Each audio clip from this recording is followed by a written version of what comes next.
हर खबर पर होगी आपकी पकड़।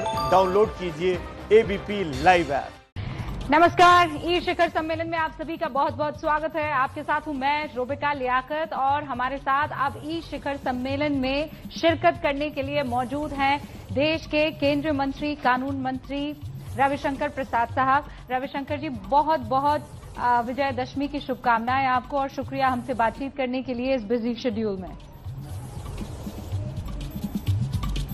आपको भी शुभकामनाएं, बहुत बहुत धन्यवाद, अभिनंदन। रविशंकर जी, आप पटना में पैदा हुए, पटना से ताल्लुक रखते हैं, पटना ने आपको भारी मतों से जिताया।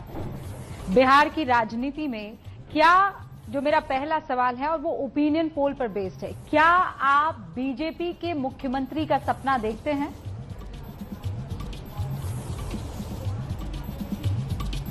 ये सवाल बीजेपी के बारे में है ना आपका? जी जी, जरा अपने सवाल को आप स्पष्ट करिए प्लीज एक बार। देखिए, मैं पहले आप कुछ चीजें जान लीजिए।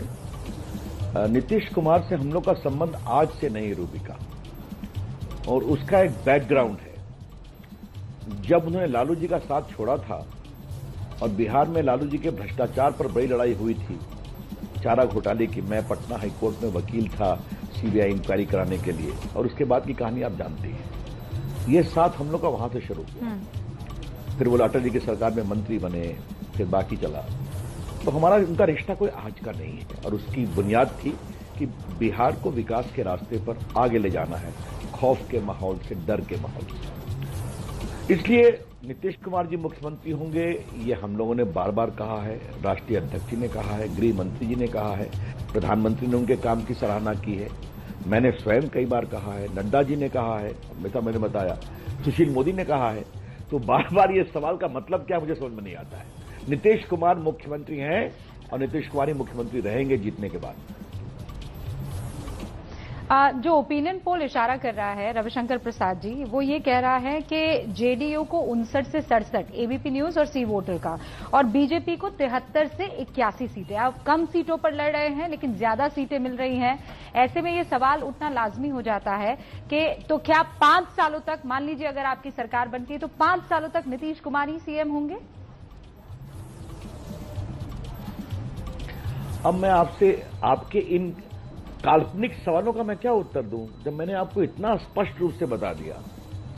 अगर आपका ही ओपिनियन पोल में बात करूं, वो कब का ओपिनियन पोल है? आज आप उसको अनाउंस कर रही हैं या पहले क्या है आपने?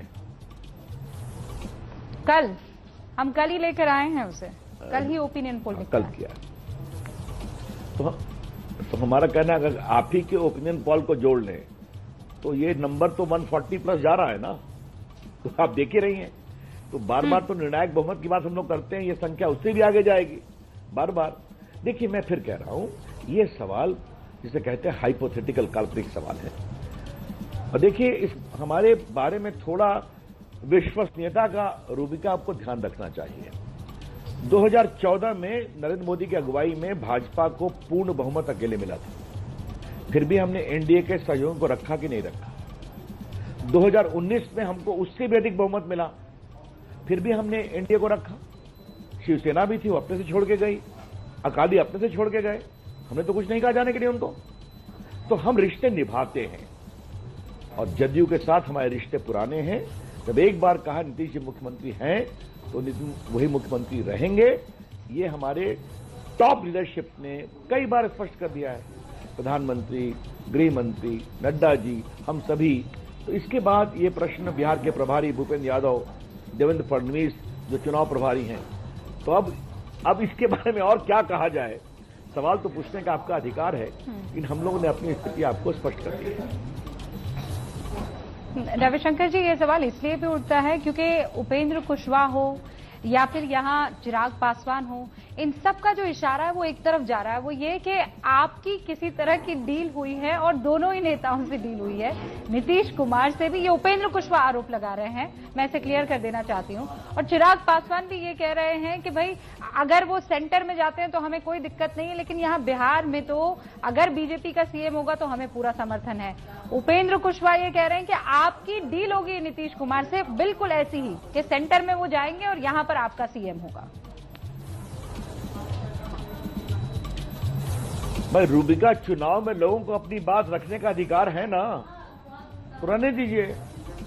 आप खाली उपेंद्र कुशवाहा की बात कर रही हैं, आपने चिराग जी की बात किया, आजकल तेजस्वी यादव भी चिराग जी के बारे में शुभकामना दे रहे हैं। तो चुनाव में ये सब होता है ना। बिहार की जनता ने काम देखा है और किस तरह से बदलाव है इसको देखा है, और हम लोगों ने स्पष्ट किया है। इसलिए मुझे इन चीजों पर कोई टिप्पणी करने का अधिकार नहीं है, कौन कहां जाएगा। नीतीश जी मुख्यमंत्री हैं, मुख्यमंत्री रहेंगे। हम लोग विकास की प्रक्रिया को आगे बढ़ाएंगे, डबल इंजन की सरकार, क्योंकि हमारे प्रधानमंत्री का मानना है जब तक बिहार का विकास नहीं होगा, हिंदुस्तान का प्रामाणिक विकास नहीं होगा। जब तक ईस्ट और नॉर्थ ईस्ट इंडिया का विकास नहीं होगा, तब तक हिंदुस्तान का विकास नहीं होगा। ये बड़ी सोच है हमारी और उस पर हम काम कर रहे हैं। अब बाकी कौन क्या कहता है, कैसे कहता है, बाकी लोग तो डील, ये जो जिनके आपने नाम लिया, ये तो पहले थे ना महागठबंधन में, क्यों छोड़ के चले गए मुझे बताइए आप। आज बिहार के एनडीए में क्लियर है 4 लोग हैं। जदयू, नीतीश कुमार जी लीडर हैं, हमारे बीजेपी आपको मालूम ही है, देश की बड़ी पार्टी है, साथ में मुकेश सहनी जी की विकासशील इंसान पार्टी है, और चौथा जितेंद्र मांझी पूर्व मुख्यमंत्री की हम पार्टी है। तो यही एनडीए है और साथ लड़ रहे हैं हम लोग। आप तेजस्वी का जिक्र करते हैं, आप चिराग पासवान का भी जिक्र करते हैं। चिराग पासवान और तेजस्वी को इस वक्त आप कैसे देख रहे हैं? पहले तेजस्वी का जिक्र कर लेते हैं। क्या तेजस्वी को आप एक सीरियस प्रतिद्वंदी की तरह देख रहे हैं? देखिए, आरजेडी के वो नेता बने हैं अपने परिवार के कारण, लेकिन मैं एक ही बात उनके बारे में कहता हूं कि आजकल आरजेडी के पोस्टर पर उनके पिताजी और माताजी की तस्वीर क्यों गायब है? 15 साल उनके माता पिता ने राज किया ना, 7.5 साल पिता ने राज किया और 7.5 साल उनकी माताजी ने राज किया। और उस समय जॉइंट बिहार, आज का बिहार, आज का झारखंड, इतने लंबे विरासत के प्रति हिचक क्यों है, शर्मिंदगी क्यों है? क्योंकि वो भी समझते हैं कि बात निकलेगी तो बहुत दूर तक जाएगी। तस्वीर आते ही खौफ का माहौल, उस समय की लूट, अपहरण, बिहार की जो स्थिति थी, लालटेन युग, ये सारी बातें आएंगी और हम भी उसको भुलाने नहीं देंगे। ये आप जान लीजिए, जिसकी वो बात कर रहे हैं, आपकी बुनियाद क्या है, ये भी प्रदेश के लोग समझते हैं। लेकिन हाँ, राजनीति में सबको आने का अधिकार है, लोकतंत्र है, अपनी बात कहने का अधिकार है, उस पर हमें कुछ नहीं कहना। उनकी रैलियों में बहुत भीड़ देखी जा रही है। वो ये वादा कर रहे हैं कि इस बार चुनाव बेरोजगारी पर लड़ा जाएगा। उन्होंने ये कह दिया है कि पहला जो मैं डिसीजन लेने वाला हूं वो 10 लाख नौकरियों के उस पन्ने पर हस्ताक्षर करके डिसीजन लेने वाला हूं। आप इस पर क्या कहेंगे? देखिए, पहली बात, मैं इसको थोड़ा, मुझे आप अनुमति दीजिए, मैं विस्तार से जवाब दूंगा। 1990 से लेकर 2005 तक उनके माता पिता का राज था। 90-95 हजार नौकरी मिली। नीतीश कुमार की सरकार में 6 लाख लोगों को नौकरी मिल चुकी है, 2 लाख टीचर्स की नियुक्ति हो चुकी है। अभी हमारा जो आईटी विभाग का कॉमन सर्विस सेंटर काम करता है, देश में लगभग 4 लाख डिजिटल सेवाएं देते हैं। बिहार में उनकी संख्या 35,000 है। उसमें 2.5 लाख बच्चे काम करते हैं और वो डिजिटल सेवाएं, जमीन का रिकॉर्ड, पासपोर्ट बनाते हैं, डिजिटल पेमेंट करते हैं, डिजिटल लिटरेसी का काम करते हैं। अब उनके माध्यम से मोदी जी का जो निर्देश है लाल किले से, बिहार के हर गांव में हम लोग ऑप्टिकल फाइबर उनके माध्यम से ले जा रहे हैं। तो ये कंक्रीट काम हमने आपको बताया। आगे भी कहा है कि रोजगार के लिए हम अवसर उपलब्ध कराएंगे 5 लाख आईटी के क्षेत्र में, मछली पालन के क्षेत्र में, और जो जीविका, हाँ मैं बताना भूल गया, क्षमा करिएगा, नीतीश जी की सरकार में जीविका मूवमेंट में 1.5 करोड़ माताएं बहनें जुड़ी हैं बिहार में, वर्ल्ड बैंक के फंडिंग से, जो पहले कुछ नहीं था। उसको हम और 1 करोड़ आगे बढ़ाएंगे। तो ये हमने आपको अपना आज तक का कंक्रीट हिसाब दिया और आगे क्या करने वाले हैं और बताया। अब जरा ये बताइए रूबिका जी कि कैबिनेट का फैसला ऐसे होता है क्या कि आपको बताना पड़ता है कि उसकी फंडिंग की क्या प्रोविजन है, कहां कहां आप करने वाले हैं, कैसे करने वाले हैं। ये अब एक बात, मैं तो बड़े शब्दों का प्रयोग करता नहीं, आप जानती है। उन्होंने एक बात कह दी, बिहार के नौजवान भी समझते हैं, बिहार के लोग भी समझते हैं कि इनका रोड मैप क्या है। और क्षमा करिए, बिल्डिंग किस बुनियाद पे खड़ी है इस पर भी बिल्डिंग की मजबूती होती है। तो जिस बुनियाद पर वो खड़े हैं, जिससे उनको शर्मिंदगी है, वो भी बताता है कितना कर पाएंगे। ये कुछ नहीं होगा, ये एक झांसा है, ये मैं बड़ी विनम्रता से कहना चाहता हूं। न कोई रोड मैप है, न कोई सोच है। हाँ, एक बस स्लोगन कॉइन कर दिया जाए, ये नौकरी देंगे हम ही, बीजेपी एनडीए प्रदेश की सरकार और केंद्र की सरकार, जो हमने पहले भी किया है, आगे भी करेंगे। रविशंकर प्रसाद साहब, अब उनका ये आरोप है कि 4.5 लाख पद अभी भी रिक्त हैं, वो तो आप भर नहीं पाए। उनकी देखा देखी 10 लाख की जगह आपने 19 लाख रोजगार सृजन का जो है उस शब्द का उपयोग कर दिया है। आपको नहीं लगता आप लेट हो गए? बाजी इस केस में प्रॉमिस करने में तेजस्वी उनके हाथ आ गई।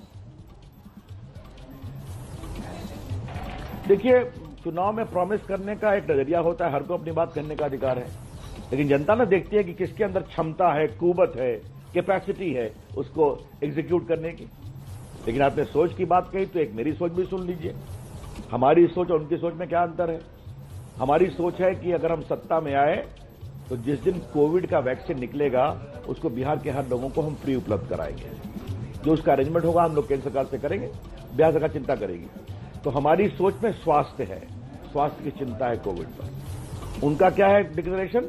हम सत्ता में आए तो शराब बंदी को हम समीक्षा करेंगे, ये भी प्रायोरिटी है। हमारी सोच में स्वास्थ्य की सेवा है, कोविड को लेकर फ्री वैक्सीन हम देंगे, और उनकी सोच में शराबबंदी को खत्म करना है। तो करने दीजिए अपनी अपनी बात।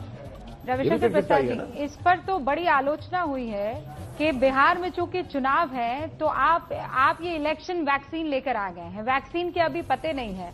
2/3 इस देश की जनता पर आपकी हुकूमत है, क्या उनको आप वैक्सीन फ्री नहीं देंगे? बिहार में इसलिए फ्री देंगे क्योंकि यहां चुनाव होना है। मुझे इस सवाल को थोड़ा आप ठीक से जवाब दे दीजिए, क्योंकि आपने बड़े कड़े सवाल तीखे अंदाज में पूछे। पहले एक मौलिक सवाल का मुझे जवाब दीजिए मोहतरमा बीबी लियाकत जी। चुनाव में अपनी बात कहने का अधिकार है कि नहीं किसी सियासी दल को? और क्या स्वास्थ्य की सेवा, रोजगार, आपके शिक्षा, बुनियादी ढांचे का विकास, ये मुद्दे बनने चाहिए कि नहीं बनने चाहिए? कोरोना की चुनौती है या नहीं है? तो कोरोना की चुनौती है, तो अगर हमने कहा है हमारी सरकार बनने के बाद बिहार सरकार ये व्यवस्था करेगी, उसका जो भी खर्च आएगा वो वहन करेंगे, छोटा खर्च हो बड़ा खर्च हो। हमने कभी मना किया कि बाकी प्रदेश नहीं करने चाहिए? तमिलनाडु ने कर दिया, कर्नाटका ने कर दिया, आगे और भी करें, हमें आपत्ति नहीं है। केंद्र सरकार तो पहले ही इसको कह रही है कि हम इसको एक सब्सिडाइज रेट पे उपलब्ध कराएंगे, तो वो रेट क्या होगा अलग से तय होगा। हमने कहा है हम बिहार के लोगों को फ्री देंगे। और तो छोड़िए, अब तो बिडेन साहब भी प्रॉमिस कर रहे हैं अमेरिका में। लेकिन हमारी एक आप लोग से बड़ी परेशानी ये है कि चुनाव में अपनी बात कहने पर भी आप लोग को आपत्ति है, और ये सवाल वो लोग पूछ रहे हैं। नहीं, आप कीजिए ना, लेकिन जिन लोगों ने प्रॉमिस करके बिहार की जनता से अति प्रेम क्यों? पूरे हिंदुस्तान से क्यों नहीं? आप ये फ्री वैक्सीन पूरे हिंदुस्तान की जनता को क्यों नहीं देते हैं? पहले मुझे ये बताइए कि बिहार की जनता से प्रेम करना कोई पाप है क्या? ये क्या सवाल पूछ रहे हैं मोहतरमा आप मुझसे? ये सवाल ठीक नहीं है, क्षमा करिए आप। नहीं तो बाकी हिंदुस्तान की जनता से इतना प्यार आपको नहीं है? पहले मेरी बात का जवाब सुनिए। बाकी जनता से भी है ना। मैंने कहा कि बाकी प्रदेश नहीं कर सकते हैं, लेकिन आपका ये सवाल कि आपको बिहार की जनता से, हमें बहुत गर्व है कि हमें हिंदुस्तान से भी प्यार है और हमें बिहार की जनता से भी प्यार है, ये स्पष्ट सुन लीजिए आप। और इसीलिए काम करते हैं और आगे काम करेंगे। अब जहां सवाल मैंने फिर कहा कि बाकी प्रदेश फैसला कर सकते हैं, वैक्सीन को आने दीजिए, वैक्सीन जल्दी आने की उम्मीद है, तो इसको लेकर इतनी, और ये सवाल आप उनसे नहीं पूछती हैं, क्षमा करिए। जिन लोगों ने बड़े बड़े वादे किए किसानों को और कर्ज माफी का, उसका कुछ नहीं हुआ राजस्थान में और मध्य प्रदेश में, आज तक आप अपने प्रोग्राम पे दिखाती हैं। तो ऐसे लोग, हमारी अपनी एक विसात है। अगर हमने कहा गांव में सड़कें तो सड़कें बनी, बिहार के गांव में बिजली आई तो बिजली आई। आज आप पटना से बिहार के किसी भी कोने में 5 घंटे में पहुंच सकते हैं, जहां पर 10-12 घंटे लगते थे। आज पटना में एम्स आ गया, दरभंगा में एम्स आ रहा है। आज दरभंगा में एयरपोर्ट पे मद्रास और बेंगलोर से फ्लाइट होने की बात हो रही है। तो ये हम लोगों ने काम, और बिहार में खौफ का मंजर नहीं है, ये आपसे कहना चाहते हैं, नरसंहार नहीं है। तो अगर हमने ये काम करके दिखाया, हम एक नई सोच दे रहे हैं कि बिहार के लोगों को हम फ्री तो इसमें क्या परेशानी है? नहीं, आप बिहार के लोगों को फ्री दे दिए, आपको बिहार के लोगों से मोहब्बत है, हमें भी बिहार से और पूरे देश से मोहब्बत है। इसीलिए तो मैं कह रही हूं कि 2/3 जनता पर आपकी हुकूमत है, तो आपकी सरकारें वहां पर फ्री वैक्सीन क्यों नहीं देती? आप ही ने अभी पुडुचेरी का जिक्र किया, तमिलनाडु को जिक्र किया, तो जहां जहां आपकी सरकार है वहां फ्री वैक्सीन दे दीजिए ना। तो भाई वहां की सरकार तय करेगी ना, आपको क्यों परेशानी है मोहतरमा रूबिका लियाकत? इससे क्या सवाल आपको उठता है कि अगर हमने एक वादा किया तो इसका मतलब हम बिहार से प्रारंभ करते हैं और देश के लोगों का विरोध करते हैं? बाकी केंद्र की नीति बनेगी, जब वैक्सीन आएगा उसका रेट तय होगा, बाकी सरकारें करेंगे, रेट जो भी हो हम फ्री देने को तैयार हैं, दे दो भाई, हमें क्या आपत्ति है? ये सारे सवाल इसलिए कर रही हैं कि बिहार के लोगों को हमने एक वादा किया, तो सुन लीजिए आप साफ साफ, स्वास्थ्य सेवा अच्छी हो ये हमारा कमिटमेंट है और हम करेंगे। बिहार में भी है, देश में भी होगा। लेकिन हमें माफ करिए, आपके सवाल के अंदाज से हमें बहुत नाइत्तेफाकी हो रही है कि चूंकि हमने स्वास्थ्य की बात किया है, इसको लेकर आपको इतनी परेशानी है, ये ठीक नहीं है।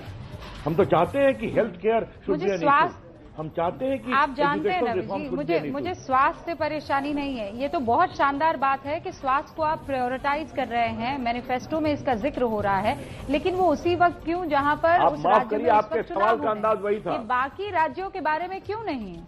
माफ बाकी राज्यों में क्यों नहीं? माफ करिए, आपके सवाल का अंदाज वही था। क्षमा करिए, अब आपने सुर बदला है। चलिए बात खत्म करिए। हमने फिर कहा बाकी प्रदेश करें, हमें खुशी होगी, जरूर करें, देश भी करें, वो आप ही की राज्य, आप ही की सरकार के मातहत, आप ही की सरकारें हैं ना अलग अलग राज्यों में। आप कह रहे हैं बाकी राज्य करें, तो जैसा आपने कॉन्फिडेंटली बिहार के लिए कहा है वैसा कॉन्फिडेंटली बाकी राज्यों के लिए क्यों नहीं, ये मेरा आपसे प्रश्न है। तो फिर जवाब मेरा से है मोहतरमा रूबिका लियाकत कि 4-5 दिन पहले मैनिफेस्टो आया है ना, तो बाकी राज्य निर्णय करेंगे ना, उसको लेके आप परेशान क्यों है कि नहीं करेंगे या करेंगे? यही तो मैं आपसे कह रहा हूं। हमने आयुष्मान भारत में पूरे देश में करोड़ों लोगों को दिया कि नहीं दिया है? 5 लाख रुपया हर प्रदेश को दिया है। आज डीबीटी में लाखों करोड़ दिए कि नहीं दिए? आज देश के 80 करोड़ लोगों को हम लोगों ने 5 किलो गेहूं, 5 किलो चावल, 1 किलो दाल दिया कि नहीं दिया है कोरोना काल में? तो करके दिखाया है ना, तो बाकी प्रदेश भी करेंगे। तो आपका जो ये सवाल है, फिर कह रहा हूं, मैं ये उम्मीद रखती हूं आपके सवाल की सोच पर मुझे गंभीर आपत्ति है। हाँ, क्षमा करिए आप। नहीं, और मैं मुझे बड़ी विनम्रता से आपके चरण पर फिर थोड़ी आपत्ति हो रही है स्वास्थ्य सेवा पर। हाँ ठीक है, हम आप डिफर करते हैं, आपकी एक सोच है, आपकी उस सोच से हमारी नाइत्तेफाकी है। हम बड़े संकल्प के साथ कहते हैं कि हेल्थ केयर को हमने एक मुद्दा बनाया है और वो बनना चाहिए। हम हेल्थ केयर की बात करते हैं, फ्री कोविड वैक्सीन की बात करते हैं, और हमारे कुछ लोग शराबबंदी को उठाने की बात करते हैं। इसे मुद्दा बने दीजिए ना, इसमें आपको परेशानी क्या है? चुनाव का वक्त होता है मुद्दा बनने अच्छा, का। मुद्दा वैसे मुद्दा है और हम करके दिखाएंगे। मैं उम्मीद करती हूं कि ये प्रॉमिस अगर आप सत्ता में आएंगे तो बिहार की जनता को फुलफिल करके देंगे और बाकी तमाम देश की जनता को भी ये फ्री वैक्सीन जो है वो मिलेगी, क्योंकि कोरोना इस वक्त सबको डरा रहा है। आप भी जानते हैं रविशंकर प्रसाद जी, आपके भी बहुत साथी इस वक्त कोरोना की चपेट में हैं। उम्मीद करते हैं कि वो जल्दी स्वस्थ हो। अब मैं आगे बढ़ी हूं। एक मुद्दा तेजस्वी यादव के साथ साथ चिराग पासवान भी बन गए हैं अब बिहार में। चिराग पासवान कहते हैं मेरा सीना चीर के देख लो, मेरे मन में प्रधानमंत्री नरेंद्र मोदी बसते हैं। अब सवाल ये है कि और बीजेपी की तरफ से कहा जाता है कि वो तो वोट कटुआ है। भाई, एक मोदी भक्त वोट कटुआ कैसे हो सकता है, जो बार बार ये कह रहे हैं कि मोदी से मुझे प्रेम है, मोदी के नाम पर मैं वोट लेना चाहता हूं। देखिए, पहले आप एक बात साफ साफ जान लीजिए, बिहार एनडीए के पार्ट श्रीमान चिराग पासवान नहीं है। इस सवाल को मैं बहुत इंफैटिकली आपके सामने रख रहा हूं और इसको आप उसी रूप में लेंगी। वो खुद एनडीए से बाहर चले गए, वो नीतीश कुमार का विरोध कर रहे हैं। नीतीश कुमार हमारे मुख्यमंत्री के उम्मीदवार हैं, एनडीए के नेता हैं और अभी मुख्यमंत्री हैं, हमारे समर्थन से आगे भी रहेंगे। ये एक मौलिक अंतर आप समझ लीजिए। अब आपने कहा कि उन्होंने बात की है कि हम मोदी के भक्त हैं, तो नरेंद्र मोदी ने स्वयं जाकर करके गया की मीटिंग में, भागलपुर की मीटिंग में नीतीश कुमार के काम की तारीफ की है कि कैसे नीतीश कुमार की अगुवाई में बिहार आगे बढ़ा है, भारत सरकार का भी सहयोग रहा है, आगे और काम करेगा। जब इतनी प्रामाणिकता से क्या प्रधानमंत्री, क्या अमित शाह जी, क्या नड्डा जी, क्या हम सभी जब बता चुके हैं, तो उसके बाद अब वो क्या कहते हैं उनका विषय है ना। अब किसी को हम कहने से रोक तो नहीं सकते ना, वो किस सियासत से वो बोल रहे हैं, नहीं बोल रहे हैं, उनका विषय है। सच्चाई ये है कि तो आज वो बिहार के आरोपों को सिरे से, वो अलग चुनाव लड़ रहे हैं, विरोध भी कर रहे हैं। हाँ, सिरे से खारिज करते हैं कि चिराग पासवान और बीजेपी में किसी तरह की कोई बैकडोर डीलिंग हुई है, किसी तरह की कोई डील हुई है। बिल्कुल गलत है। जो हमारे लोग उनकी पार्टी से टिकट दिया वो सबको हम एक्सपेल कर चुके हैं, ये बिल्कुल सत्य है। और आपसे फिर कह रहा हूं, आप बीजेपी की आवाज किसको मानती हैं? भारत के प्रधानमंत्री को मानती हैं ना। मैं ऐसी उम्मीद करता हूं कि आप भारत के प्रधानमंत्री को बीजेपी की अंतिम आवाज मानेंगी। जब वो बिहार की रैलियों में जाके कह रहे हैं, जहां उन रैलियों के भी लोग आए हैं जहां एलजेपी लड़ रही है, तो उनका मैसेज साफ है। अमित शाह जी का आपने टीवी इंटरव्यू देखा होगा, नड्डा जी तो प्रचार ही कर रहे हैं। कल मैं उनके साथ फिर बिहार में 2 दिन प्रचार कर रहा हूं, हम लोग प्रचार कर रहे हैं। तब इसके बाद भी इस सवाल का कोई मतलब नहीं है। मैं बहुत विश्वास के साथ ये फिर रिपीट करता हूं कि माननीय चिराग पासवान जी, उनकी एलजेपी पार्टी एनडीए का बिहार में पार्ट नहीं है। वो नीतीश जी के खिलाफ प्रचार भी कर रहे हैं, वो लड़ भी रहे हैं, कई जगह बीजेपी के खिलाफ भी उनके लोग लड़ रहे हैं। तो अपना उनकी सोच है। बिहार में एनडीए सिर्फ 4 हमारे संगठन हैं, बीजेपी है, जदयू है, मुकेश सहनी जी की विकासशील इंसान पार्टी है और हम पार्टी है जनमत। That's all. बहुत क्लियर। ओके, रविशंकर जी, राहुल गांधी यहां पर आए, रैलियां की, लेकिन चीन का जिक्र किया, कहा 1200 किलोमीटर चीनी सैनिक अंदर आ गए हैं और हिंदुस्तान के प्रधानमंत्री इन चीनी सैनिकों को कब खदेड़ेंगे? चीन पर लगातार वो आपको घेरने की कोशिश कर रहे हैं। राहुल गांधी, क्षमा करिएगा, ना अर्थनीति समझते हैं ना रक्षा नीति समझते हैं। हाँ, एक चीज तो हमने दिखाया है कि कम्युनिस्ट पार्टी से पिताजी के फाउंडेशन में पैसे लिए गए थे। कौन सी बात राजीव गांधी करते हैं? आज पूरी दुनिया नरेंद्र मोदी की अगुवाई में जो हम लोगों ने शक्ति की उसको दिखाया है। आप बात कर रही हैं रविशंकर प्रसाद से ना, रूबिका जी, तो देश के कानून मंत्री और आईटी मंत्री भी हैं। चाइना के 200 ऐप को बैन किसने किया? सब ठंडे हो गए कि नहीं हो गए, ये बताइए। आज चाइना के खिलाफ और सख्त कदम उठाए गए कि नहीं उठाए गए? हमारी सोच बहुत साफ है कि हम बातचीत से रास्ता निकालना चाहते हैं, सद्भाव में विश्वास करते हैं। अब राहुल गांधी की बात को कितनी गंभीरता से लिया जाए? और ये देश नरेंद्र मोदी के साहस और नेतृत्व पर विश्वास करता है। उन्होंने चैलेंजिंग कहा लद्दाख के बॉर्डर पर कि विस्तारवाद का समय खत्म हुआ, अब विकासवाद का है। अब राहुल गांधी, और क्षमा करिए, मोदी जी ने क्या कहा था? गलवान में बिहार रेजिमेंटल सेंटर के लोगों ने शहादत भी दी और हिम्मत भी दिखाई। और जो उरी की घटना हुई थी उसमें भी बिहार रेजिमेंटल सेंटर के लोगों ने बहादुरी दिखाई। तो बात बिहार के सैनिकों की बहादुरी की हो रही है, उनकी शहादत का नमन हो रहा है। अब राहुल गांधी जी कितना समझते हैं छोड़ दीजिए। अब मैं बहुत चीजें स्ट्रैटेजिक इश्यू तो मैं आपके साथ बात नहीं कर सकता कि भारत की सेनाएं क्या कर रही हैं सरहद पर, बॉर्डर पर। आज भी राजनाथ जी दौरे कर रहे हैं सरहद पर, छोड़ दीजिए। ये सब राहुल गांधी की समझदारी से परे है। जिस तरह से राफेल के साथ उन्होंने पूरा इस विषय को बनाया और मोदी जी के बारे में क्या क्या कहा, देश की जनता जवाब दे चुकी है। लेकिन हाँ, एक बात मैं जरूर कहूंगा कि राहुल गांधी का चीन का विषय उठाना कांग्रेस पार्टी पर बिहार के चुनाव में बहुत भारी पड़ेगा, क्योंकि देश के लोगों को ही और बिहार के लोगों को इस मामले से बहुत ही गुस्सा है और वो सब पूरी मजबूती से मोदी जी के साथ हैं। रविशंकर प्रसाद जी, बहुत बहुत शुक्रिया हमसे बातचीत करने के लिए और वक्त निकालकर अपनी बातों को यहां देश के सामने रखने के लिए बहुत बहुत शुक्रिया। ये थे कानून मंत्री रविशंकर प्रसाद। बिहार में एनडीए जीतेगी इस उम्मीद के साथ वो ये कह रहे हैं कि चीन का मुद्दा कांग्रेस के लिए उठाना भारी पड़ सकता है।